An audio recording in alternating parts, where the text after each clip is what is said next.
तो चलिए शुरू करते हैं आज का कारवां। तो डेली की तरह आज भी हमारे पास जो है अकाउंटेंसी एंड बुक कीपिंग के ऊपर जो है क्वेश्चन रहने वाले हैं फाइनेंस अकाउंट असिस्टेंट के। आप देख रहे हैं कुछ दिन 2-4 दिन तक या 1-2 दिन तक जो है इस को कंटिन्यू करेंगे अकाउंटेंसी और बुक कीपिंग को। इसके बाद जो है जो जीके जनरल नॉलेज जो है वो या GK special reference of Jammu and Kashmir को ही जो है वो कंटिन्यू करेंगे, वो भी 30 नंबर का है। ये मुझे लगता है काफ़ी हो चुके हैं इसके ऊपर प्रैक्टिस, तो ये पहले वो कर लेते हैं, उसके बाद बाकी जो सिलेबस बच रहा है उसको भी ऊपर भी थोड़ी सी प्रैक्टिस कर लेते हैं, तो लास्ट के ऊपर सारे कंबाइन करेंगे। 40-50 का जो है MCQs रखेंगे, उसमें सब जो है कर देंगे ताकि सबकी प्रैक्टिस अच्छी खासी हो जाए। ठीक है, ये एक या दो अभी लेक्चर या 1-2 दिन और तक इसके ऊपर प्रैक्टिस करेंगे, उसके बाद हम जो है जनरल नॉलेज के ऊपर जो है वो शिफ्ट हो जाएंगे, वहाँ उसकी प्रैक्टिस करेंगे। ठीक है, तो चलिए शुरू करते हैं, ज़्यादा आपका टाइम ज़ाया नहीं करेंगे। तो अगर आप चैनल पर नए हैं तो कोशिश किया करें कि चैनल सब्सक्राइब कर दिया करें, बाकी मर्जी है आपकी। तो शुरू करते हैं। पहला क्वेश्चन है हमारे पास, और कोशिश करना के साथ में खुद से भी अटेम्प्ट करने की, पास कर देना। पास करने के बाद जो है अपना आंसर मेरे आंसर के साथ मैच करना, फिर जो है देखना कि आपने कितने सही किए हैं। ठीक है, क्या क्वेश्चन में कह रहा है कि स्टेटमेंट बेस ये क्वेश्चन रहेगा। लगभग आपके सारे क्वेश्चन जो है स्टेटमेंट बेस ही रहेंगे, कुछ रीजन और सर्शन रीजन भी होंगे और कुछ जो है मैच द फॉलोइंग भी होंगे, लेकिन मैक्सिमम तादाद में जो है वो आपको स्टेटमेंट बेस ही मिलने वाले हैं। ठीक है, यहाँ पर क्या कह रहा है, accounting principle consider the following statement. Accounting principles के ऊपर हमारे पास 4 स्टेटमेंट है और हमने बतानी है which of the above statements are correct. यहाँ पर जो दी गई है स्टेटमेंट है कितने सही हैं। ठीक है, तो क्या कह रहा है कि the matching principle requires expenses to be recognised in relation to the revenue they help generate. अच्छा, एक काम करते हैं कि मैं साथ में अभी नहीं बताऊंगा कि ये जो है स्टेटमेंट सही है या गलत है, सारी पहले पढ़ लेते हैं, उसके बाद बताएंगे कि सही है या गलत है। उससे क्या होगा कि आपको पास करने की ज़रूरत नहीं पड़ेगी। आप मैं जैसे पढ़ूंगा उसके बाद आप बता सकते हैं, कर सकते हैं कि ये ठीक है ये गलत है, तो उस तरीके से आपको एक तो टाइम बच जाएगा, दूसरा आपका जो है आंसर यहाँ से क्लियर भी हो जाएगा। ठीक है, तो मैं इसका आंसर अब साथ में नहीं बताऊँगा कि ये स्टेटमेंट ठीक है या नहीं है, वो लास्ट में बताता हूँ। ठीक है, तो सेकंड में कह रहा है कि मोनिमोयर मीन्स concept Fourth में requires कह रहा है every कि event the affecting materiality employees concept moral permits moral to be insignificance item to recorded be in treated in a manner monetary that terms उसके बाद facilitates तीसरी में कह रहा है कि efficient business accounting entity without कॉन्सेप्टिंग affecting the users business and it's decisions. Owner अब as बताओ सेपरेट कि इनमें से अकाउंटिंग आपने एंटिटीज निकाल भी लिया हो कि कितनी स्टेटमेंट ठीक है और कौन सी गलत है यहाँ पे। तो यहाँ पे जो सेकंड वाली स्टेटमेंट है वो गलत है, बाकी फर्स्ट थर्ड और फोर ये स्टेटमेंट है जो ठीक है। सेकंड वाली गलत है कि the money measurements concept requires every events affecting employees morale to be recorded in monetary terms. ये गलत है क्योंकि जो है मनी जो है मेजरमेंट सिर्फ उन ट्रांजैक्शंस या इवेंट्स को रिकॉर्ड करता है जिन्हें मॉनेटरी टर्म्स में रिलायबल एक्सप्रेस किया जा सकता है, या कुछ भी आप कह सकते हैं। तो इस वजह से ये सेकंड वाली जो है स्टेटमेंट गलत है, बाकी सारे ठीक थे। तो यहाँ पर first third and four only answer हो जाएगा ऑप्शन ए। आज थोड़ा सा मैंने क्वेश्चन का लेवल जो हाई किया है, क्योंकि कुछ कमेंट्स आ रहे थे कि थोड़ा सा क्वेश्चन का लेवल जो है क्वेश्चंस का थोड़ा सा ऊपर लेवल हाई कर दीजिएगा। उससे क्या होगा, एक तो नुकसान ये होता है थोड़ा सा, अगर क्वेश्चन थोड़े से हाई कर दो तो स्किप करके चले जाते हैं, उस वजह से थोड़ा सा मैं सोच रहा था कि मीडियम बेस पे होने चाहिए, लेकिन आज थोड़ा सा मैंने किया है कि थोड़ा सा क्वेश्चंस का जो है लेवल अप किया है। ठीक है, आपको इसी टाइप के क्वेश्चन देखने को मिलेंगे जो लाइक जगह PSC टाइप के क्वेश्चन आपको देखने को मिलेंगे यहाँ। तो नेक्स्ट क्वेश्चन है हमारे पास, यहाँ पर क्या है, मैच करके हमने बताना है। मैच द फॉलोइंग क्वेश्चन है जनरल इंटरेस्ट के ऊपर ये स्टेटमेंट, बल्कि ये यहाँ पर कॉलम्स रहेंगे, कॉलम 1 को कॉलम 2 के साथ करेक्टली मैच करना है, फिर नीचे कोडिंग में आंसर करना है कि क्या बनेगा। ठीक है, आउटस्टैंडिंग सैलरी जो है ये किसके साथ मैच हो जाएगी, ये हो जाएगी हमारे सैलरी अकाउंट के साथ मैच होगी, ये P के साथ मैच हो जाएगी, 1P के साथ होगा। प्री पेड जो है इंश्योरेंस किसके साथ होगा, इंश्योरेंस पेड इन एडवांस जो है ये Q के साथ हो जाएगा। उसके बाद ऑकवर्ड इनकम जो है ये income earned but not yet received, ये एज इट इज़ R के साथ हो जाएगी। और बैड डेबिट्स भी एज इट इज़ जैसे हैं, अमाउंट इरिकवरेबल फॉर डेबिटर के साथ मैच होगी, जैसे हैं ऐसे ही ये ठीक है। तो इसी तरीके से हमारा आंसर क्या बन जाएगा, PQRS, यानी कि ऑप्शन बी हो जाएगा क्वेश्चन नंबर 2 का राइट आंसर। तो अगला क्वेश्चन है हमारे पास स्टेटमेंट बेस्ड क्वेश्चन रहेगा। Trial balance consider the following statement. Trial balance के ऊपर रहने वाले 4 स्टेटमेंट हैं, जो सही स्टेटमेंट हैं वो हमने बतानी है। ठीक है, पहले में कह रहा है कि एन एरर ऑफ प्रिंसिपल में exist even when a trial balance exist. Second कह रहा है posting an amount to the wrong side of an account can cause disagreement of the trial balance. तीसरे में कह रहा है कि complete omission of a transaction necessarily causes disagreement of the trial balance. 4 में कह रहा है कि trial balance can be prepare using balance extracted from ledger accounts. तो कौन सी यहाँ पर गलत, बल्कि कौन सी स्टेटमेंट है जो यहाँ पे सही स्टेटमेंट है, क्योंकि हमने सही बतानी, गलत तो बतानी नहीं है। तो इनमें से कौन सी जो है सही है। तो यहाँ पर फर्स्ट, सेकंड और 4 यहाँ पर सही है। थर्ड वाली स्टेटमेंट हमारे पास गलत है कि complete omission of transaction necessarily causes disagreement of trial balance. ये स्टेटमेंट हमारी गलत है, क्योंकि कंप्लीट ओमिशन में डेबिट और क्रेडिट दोनों ओमिट होते हैं, यानी कि लीव होते हैं, इसलिए ट्रायल बैलेंस स्टिल एग्री कर सकता है।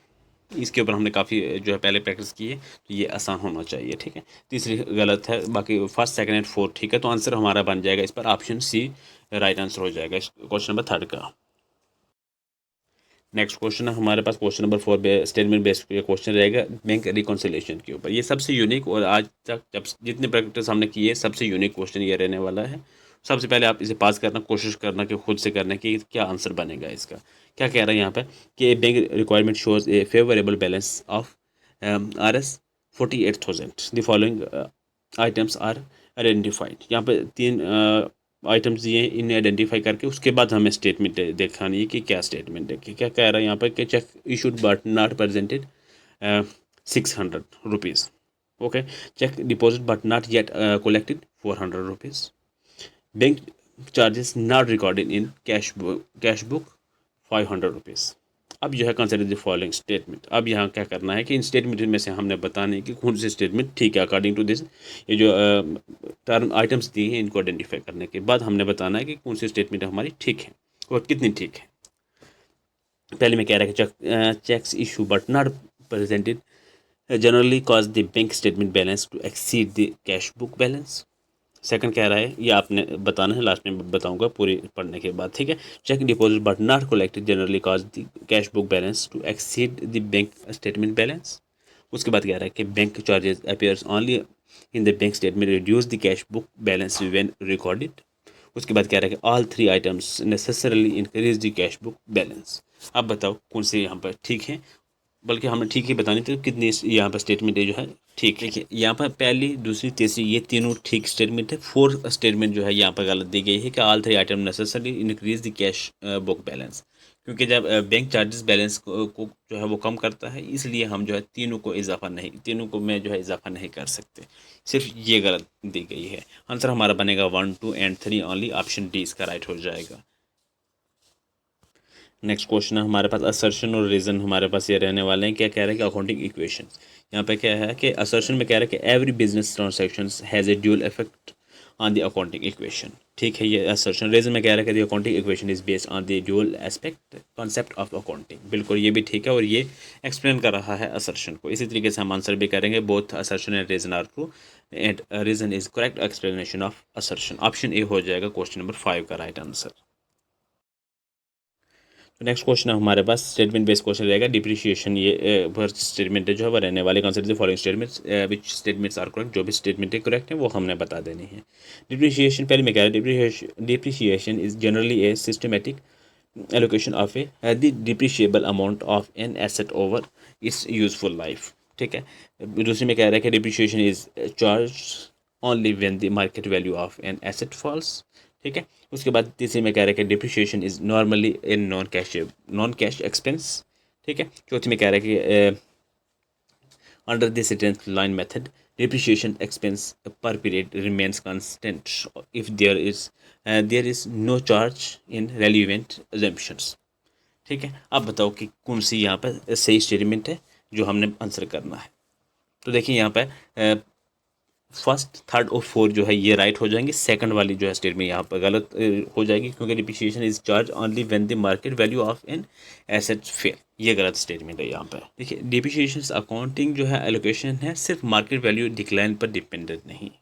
ठीक है, ये चीज़ याद रखें, इस वजह से ये गलत स्टेटमेंट है सेकंड वाली। तो आंसर हमारा फर्स्ट, थर्ड, फोर्थ, तो आंसर हमारा बन जाएगा ऑप्शन बी क्वेश्चन नंबर 6 का राइट आंसर।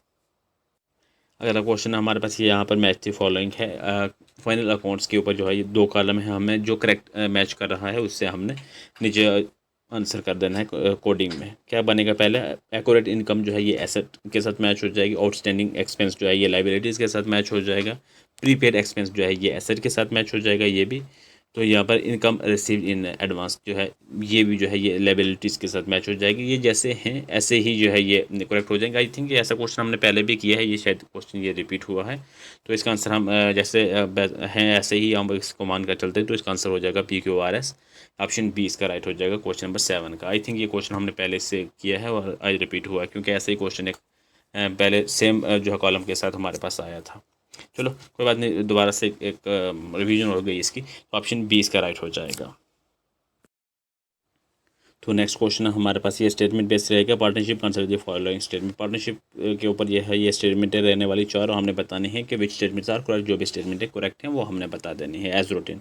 क्या कह रहा है कि in the absence of an agreement partners generally share profit and loss equally.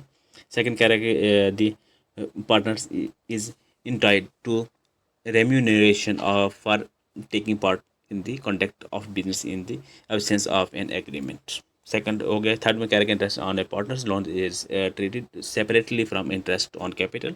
Four में क्या रहा है, partners drawing reduce the amount ultimately available to the partners from the firm.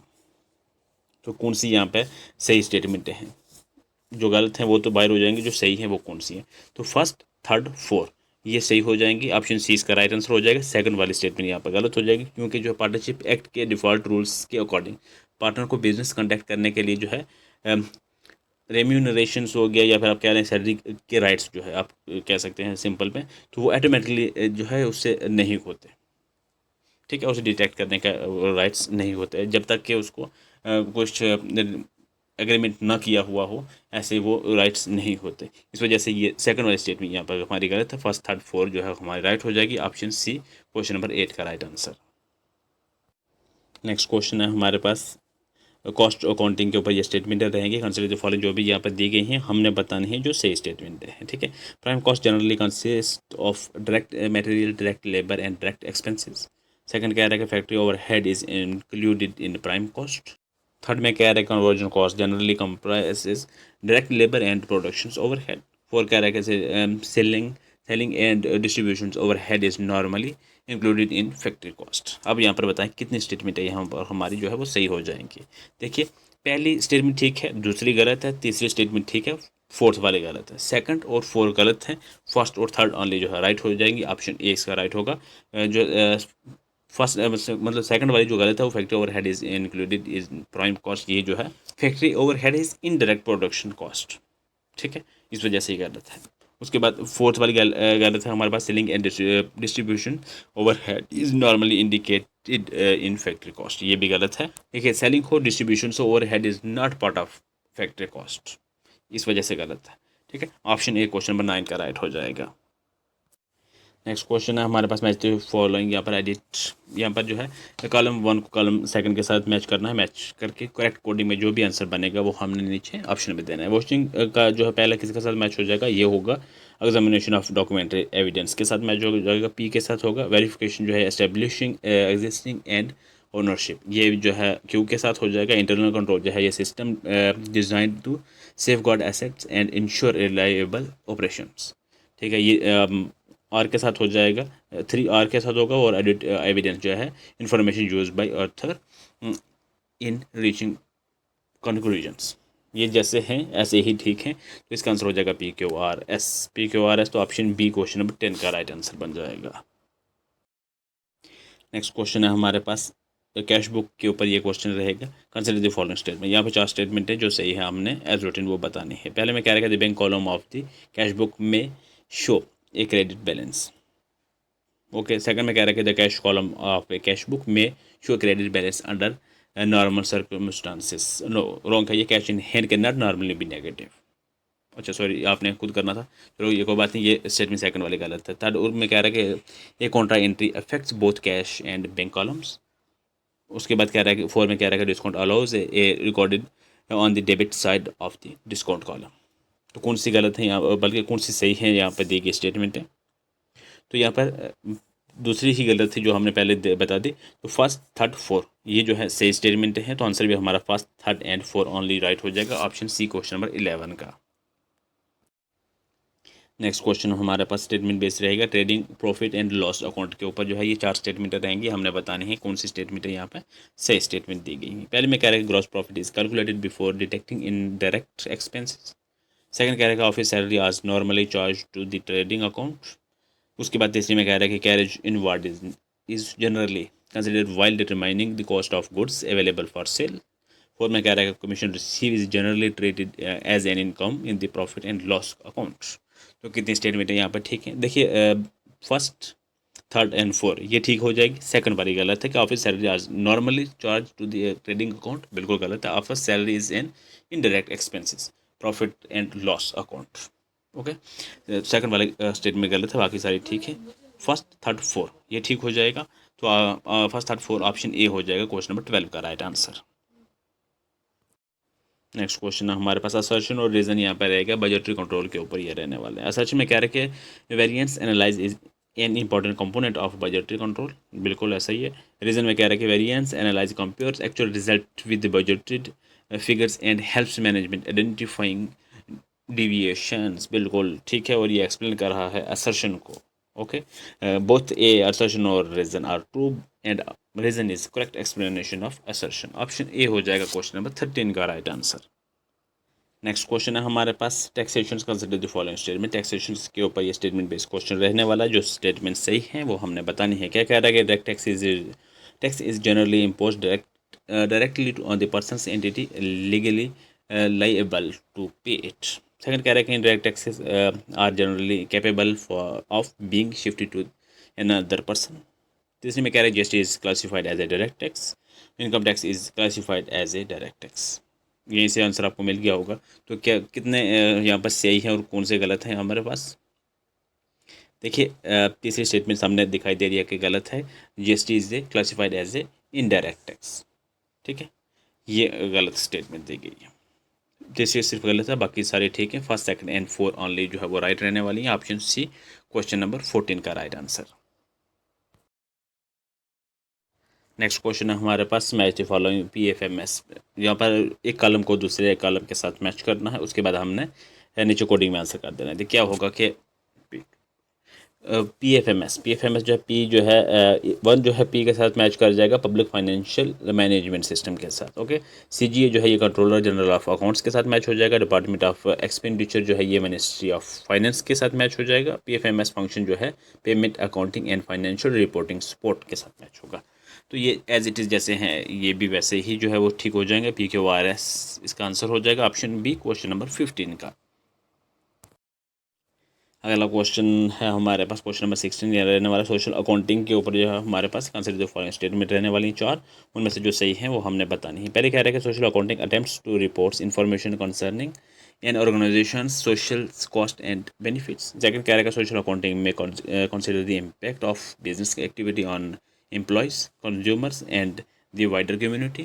Third में कह रहा है कि social accounting is restricted exclusively to recorded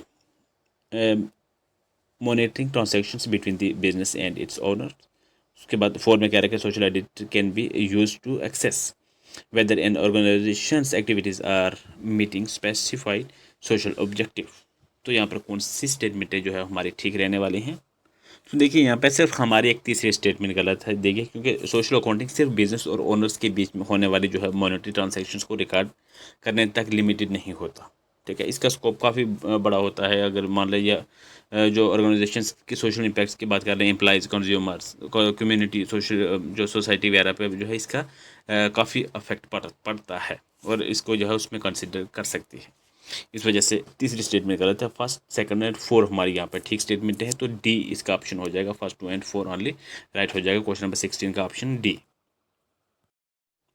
question number 17 है हमारे पास सिंगल एंट्री सिस्टम के ऊपर ये स्टेटमेंट रहने वाली हैं। नीचे जो दी गई है उनमें से हमने जो सही स्टेटमेंट है वो बतानी है। क्या कह रहा है पहले कि single entry system is generally an incomplete system of recording financial transaction.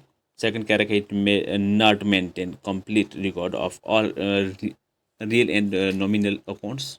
उसके बाद तीसरे में कह रहा है कि सिंगल एंट्री सिस्टम में trial balance can always be prepaid directly from the available records. Four में कह रहा है statement of affairs may be use to ascertain capital under a single entry system. तो कौन सा यहाँ पर हमारे पास सही स्टेटमेंटें हो जाएंगी। देखिए जो सही स्टेटमेंटें हैं वो फर्स्ट, सेकंड एंड फोर्थ जो है वो सही स्टेटमेंट हैं ये रहने वाली, और गलत जो है वो तीसरी स्टेटमेंट रहेगी। ठीक है, जो ट्रायल बैलेंस जनरली प्रीपेयर जो है नहीं किया जा सकता, इस वजह से तीसरी स्टेटमेंट हमारी गलत हो जाएगी, बाकी फर्स्ट, सेकंड एंड फोर्थ हमारा राइट हो जाएगी। तो ऑप्शन ए क्वेश्चन नंबर 17 का राइट आंसर है। नेक्स्ट क्वेश्चन है हमारे पास, मैच द फॉलोइंग जो है ये कॉस्ट कॉन्सेप्ट के ऊपर, ये कॉलम रहने वाले कॉलम 1 को कॉलम सेकंड के साथ हमने जोड़ना है, उसके बाद नीचे जो है करेक्ट कोडिंग में आंसर कर देना है। क्या होगा हमारे पास, देखिए क्या कॉलम 1 जो है प्राइम कॉस्ट जो है ये किसके साथ मैच हो जाएगी, direct material plus direct labour plus direct expenses के साथ, यानी कि पी के साथ मैच हो जाएगी। उसके बाद हमारे पास फैक्ट्री कॉस्ट जो है ये prime cost plus factory overhead के साथ मैच हो जाएगी। कॉस्ट ऑफ प्रोडक्शन जो है फैक्ट्री कॉस्ट प्लस प्रोडक्शन, उसके बाद रिलेटेड जो है एडमिनिस्ट्रेटिव ओवरहेड जो है उसके साथ मैच हो जाएगी। उसके बाद कॉस्ट ऑफ सेल्स जो है cost of production plus selling and distribution overhead minus plus जो भी करके इसके स्टॉक एडजस्टमेंट के साथ जो है ये मैच हो जाएगा। ठीक है, तो इसके तरीके से पी क्यू आर एस ये भी एज इट इज़ जैसे हैं वैसे ही रहने वाले हैं। तो ऑप्शन बी हो जाएगा क्वेश्चन नंबर 18 का राइट आंसर।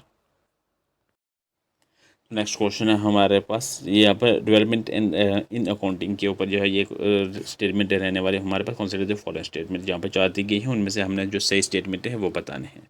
ठीक है, पहले मैं कह रहा कि computerise accounting can improve the speed of processing and retrieval of accounting information। Second कह रहा है कि cloud based accounting can facilitate access to accounting data from multiple locations subject to appropriate controls। Third में कह रहा है computerise accounting eliminates the need for internal controls. उसके बाद फोर्थ में कह रहा है कि accounting information system can integrate financial information with other business processes. तो कितने स्टेटमेंट यहाँ पे हमारे ठीक होने वाले हैं, तो वो हमारे पास एक तो गलत है ये। ठीक है, कौन सी गलत है, वो है ऑप्शन 3 में जो है वो स्टेटमेंट गलत है। कंप्यूटर्स जो accounting eliminate the need for internal controls, ये गलत है क्योंकि टेक्नोलॉजी इंटरनल कंट्रोल की ज़रूरत एलिमिनेट्स नहीं कर सकती। ठीक है, ये नीड जो है एलिमिनेट वो नहीं कर सकती, ऐसा भी आप कह सकते हैं। तो ये तीसरी का गलत स्टेटमेंट है। फर्स्ट, सेकंड एंड फोर हमारे पास यहाँ पर ठीक हो जाएगा। ऑप्शन बी क्वेश्चन नंबर 19 का राइट आंसर। नेक्स्ट क्वेश्चन है हमारे पास, यहाँ पर फाइनेंशियल मैनेजमेंट के ऊपर हमारे पास स्टेटमेंटें रहेंगी और नीचे जो स्टेटमेंटें दी हैं उनमें से जो सही स्टेटमेंट है करेक्ट है वो हमने बताने हैं। पहले मैं कह रहा कि working capital management primarily concerns the management of current assets and current liabilities. Second कह रहा है कि exclusively interest in working capital में reduce profitability if idle funds generate inadequate returns. Third में कह रहा है कि financial management is concern only with regarding historical financial transactions. Four में कह रहा है कि major object of financial management is effective utilization of financial resources. तो कौन से हमारे यहाँ पर ठीक रहने वाली स्टेटमेंट, पहली, दूसरी और चौथी ठीक रहेगी, तीसरी हमारी गलत है क्योंकि फाइनेंशियल मैनेजमेंट सिर्फ हिस्टोरिकल रिकॉर्ड्स नहीं, फाइनेंशियल इन्वेस्टमेंट, लिक्विडिटी और रिसोर्स यूटिलाइजेशन भी कवर करती है। ठीक है, इस वजह से हमारी तीसरी स्टेटमेंट गलत है। फर्स्ट, सेकंड एंड फोर हमारे पास राइट हो जाएगी। तो ऑप्शन ए क्वेश्चन नंबर 20 का हमारा राइट आंसर बन जाएगा। तो फिलहाल आज के लिए इतने ही क्वेश्चन रखते हैं क्योंकि आज थोड़ी सी डिफ़िकल्ट लेवल टाइप के क्वेश्चंस रखे थे। तो आज का जो है ये फ़िलहाल 20 क्वेश्चन तक ही रखते हैं और ये क्वेश्चन डेली आपकी तरह आपके लिए रहता है क्वेश्चन ऑफ द डे। तो ये रेक्टिफिकेशन ऑफ एरर्स के ऊपर जो है स्टेटमेंटें हैं आपके पास, 4 स्टेटमेंटें हैं, आपने वो बताने हैं कि which of the above statements are correct. जितनी करेक्ट स्टेटमेंटें हैं वो आपने कॉमेंट करना है कि कितने स्टेटमेंट है करेक्ट है, कौन सा इसका आंसर रहने वाला है। ठीक है, तो आपका ज़्यादा वैसे भी ज़्यादा टाइम ले लिया गया है। तो थैंक्स फॉर वाचिंग, मिलते हैं नेक्स्ट लेक्चर।